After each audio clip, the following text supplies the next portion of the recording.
మళ్ళీ వస్తాం.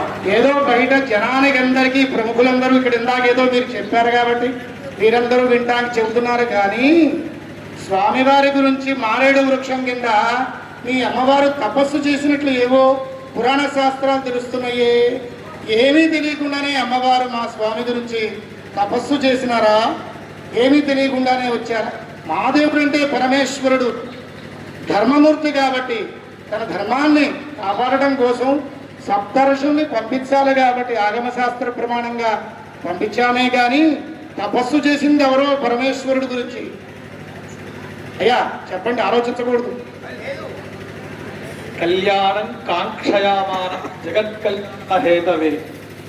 ఈశ్వరుడు కళ్యాణం జగత్ కళ్యాణం కోసం సంకల్పించుకొని ప్రారంభించేబడి దక్షయజ్ఞంలో శరభలు విన్నారు చూసారా?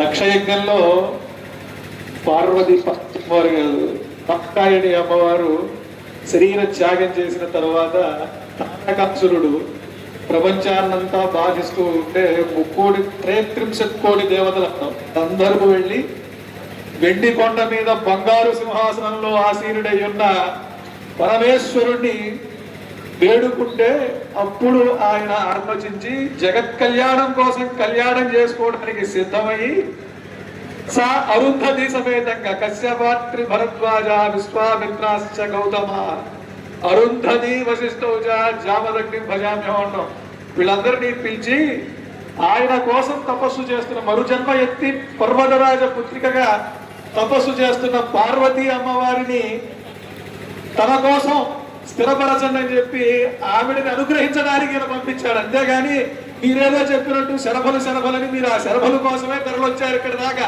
శరభలు వినిపిస్తేనే తరలొచ్చారు. మా వాడు ఇక్కడ ఉన్నాడని తరలొచ్చాడు. మీరు ఇవన్నీ ఇంకేం చెప్పినా కూడా ఎవరు వినడానికి సిద్ధంగా లేదు. శరభలు వినిపిస్తే రావడం కాదు, గంగిరెద్దు మేళం ఏమిటా అని వచ్చాము. గంగిరెద్దు గురించి మీకేం అర్థం కాకుండానే వచ్చారో మరి. గంగిరెద్దు అంటున్నారు. ఆ గంగిరెద్దు మేళానికే కదా మీరు తల ఊపుతూ వచ్చింది. లేదు ఎక్కడి నుంచి వచ్చింది ఏమిటి సరే, వచ్చాము. పరమేశ్వరుడు ధర్మమూర్తి కాబట్టి